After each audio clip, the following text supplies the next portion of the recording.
What's up, everybody? Colin here with Hales Legendary Flannels. Today we're here with our sponsored professional bull rider, Sammy the Bull Mesh. We're going to get to know him a little bit, get to know about some of his experiences in the arena. We're also going to talk about some of the Hales flannels, how they hold up here in the arena as well. So let's get into it. So Sammy, tell us, how long have you been bull riding? I rode for about 10 years, and then I quit for 20, and then I started riding bulls again in May of last year. How'd you get into it in the first place? My cousin got me into it back in summer of '93, my senior year, just before my senior year.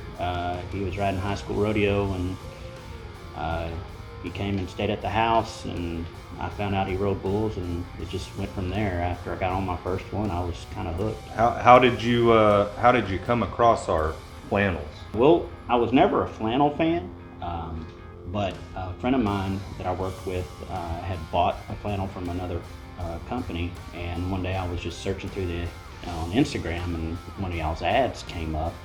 So I started looking into what y'all had for halesspeedshop, and I saw there was a lot of stuff that I liked. But I also saw on the page the Nathan Hales story for Amazon, and when I watched it, it just kind of blew my mind. I was like, this guy's awesome. To quit, opioids cold turkey. I mean, I come from a fire and EMS background, so opioids, that's not an easy hill to get over without help. And then, to see what y'all were doing here, and then to find out y'all were here in Louisville, and I started seeing all your patterns, I was, I've got to get me some of these shirts, and that's kind of how it all started for me. So with that said, to this point, what would you say your favorite flannel of ours that we've dropped has been? The Temptress. Temptress? Yes, sir. And why is that? Blue's always been my favorite color, and with the turquoise and the dark blue in it, it fits in perfect, and my wife loves it on me. So that was a banger. It did sell out very quick whenever we dropped it.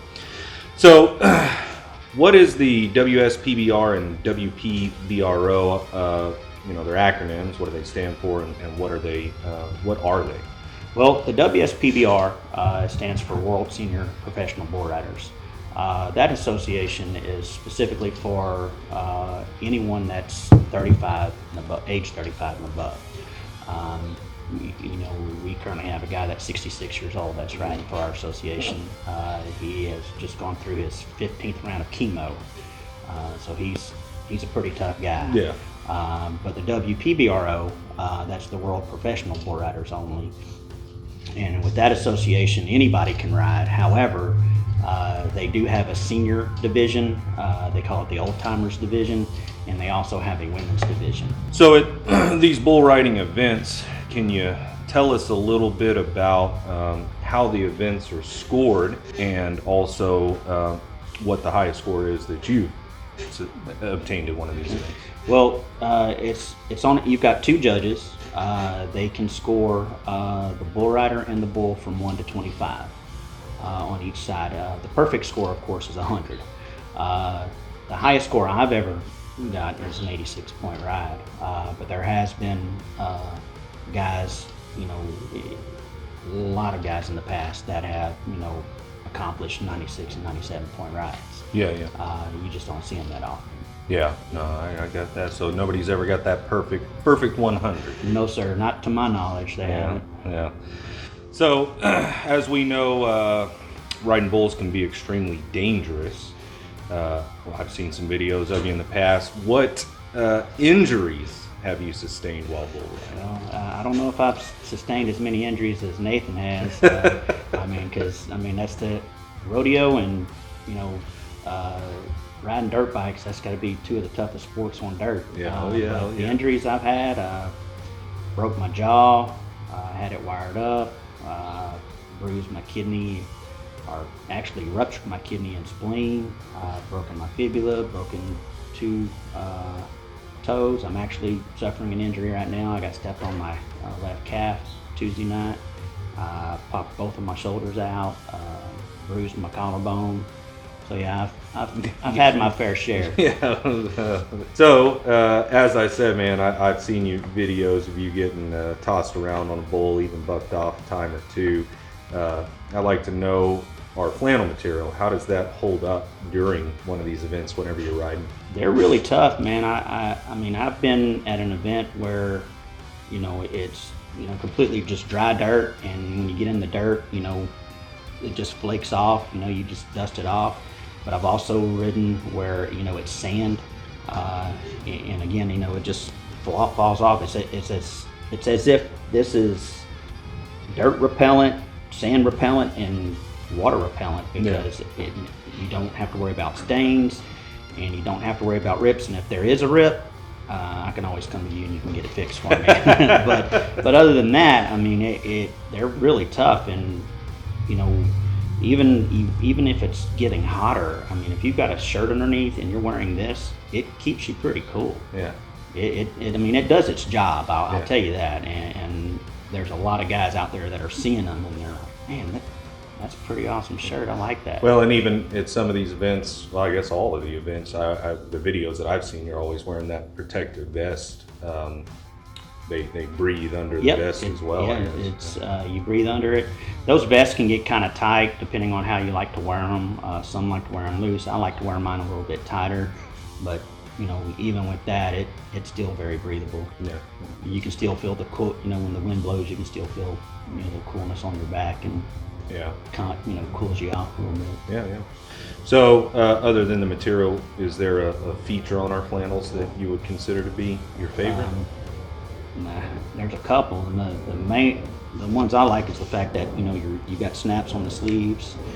Makes it a whole lot easier if I need to roll up my sleeve. Also, the buttons on the collars make it look more professional. But you also don't have your collar flapping in the wind, because you don't want to chafe your neck up. So that really helps out a lot too. Yeah. So I know we've talked about this in the past, but you got to be physically fit to ride bulls, and in doing so, you probably work out rigorously.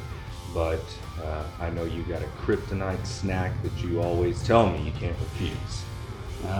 My wife's Christmas cookies and crumble cookies. Every Friday, that's my splurge day, and I have to go and get at least 2 cookies from Crumble Cookie. And if it's Christmas time, that's when all bets are off. I'm not on a diet. I'm not on anything, and I gain maybe sometimes 10 to 15 pounds. I mean, my wife's cookies are so good they'll make you go home and slap your grandma twice. I mean, they're that good. Around Christmas time, you need to size up in the flannels. Oh, I do, man. It's bad. I mean, she'll make 4 batches, and 2 batches are just for me. The kids know, don't touch those. Those are Daddy's cookies. It's definitely a kryptonite to me, man. It's my weakness. What's your favorite crumble cookie? My favorite crumble cookie is the cookies and cream one. Oh, yeah. So, in your extensive bull riding career, do you have an event that you would consider to be your most memorable? Well, I've got 2 memorable ones. One is when I first started back riding again last year. I went to an event in Whitewright, and both my wife and my children came and watched me, and that was the first time that they ever actually watched me compete against other riders. And it had been over 20 years since I had actually competed in an event. And there was a point when I was riding that I felt like I was, like I wanted to give up. And I heard them cheering me on in the background, and it just made me want to try that much harder. Yeah, for sure. The other one was back in '98. I went to a bull riding finals in Lowell, Massachusetts, and broke my jaw 3 weeks prior to that. And ended up taking 6 in the first round. I bucked off in the second round, and I won in the third round. Right. And I took 4th in the average, and won a pretty nice buckle. And I was 81 points over there for that third round. So it was a significant event in my life that I didn't think I would be able to make it after breaking my jaw and having my jaw wired. Yeah, no, hell yeah. So Sammy, you've told us about how the events are scored, your highest score. You said that you have won a buckle before. What are some of the other prizes that you can win during these events that you've seen? It really just depends on what they have sponsored and what they have at the events. Sometimes you can win a saddle. I know that there's been bull ridings I've gone to and somebody's won a motorcycle. So it just depends. But most of the time it's going to be buckles and money. Yeah. I'm sure you've been asked this question before, but how much longer do you plan on riding bulls? As long as I can, as long as God says I can. Yeah. If my body gives out and says you can't do it no more, then that's just God saying that you're done. Well, like you said, you got a buddy that's 66 and gone through chemo, and he's still cowboy tough getting it. The most crazy thing about it is the cancer he has. They say it's incurable, but he's going through the chemo and he's still trying to compete, and that doesn't give somebody inspiration. I don't know what will, because this man's he's tough as nails. Yeah.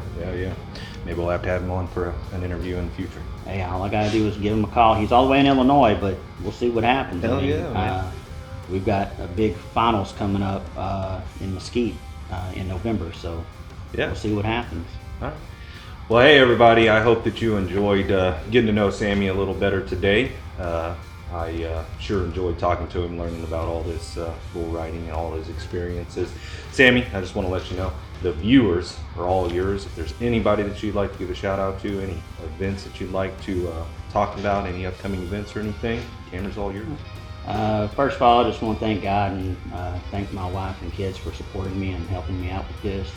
I've got several friends that are out there that help me out at these events as well, and they back me up and give me a lot of feedback as far as my riding is concerned, and I really appreciate them because without this and without having a team of friends to help you through this, you can't do it.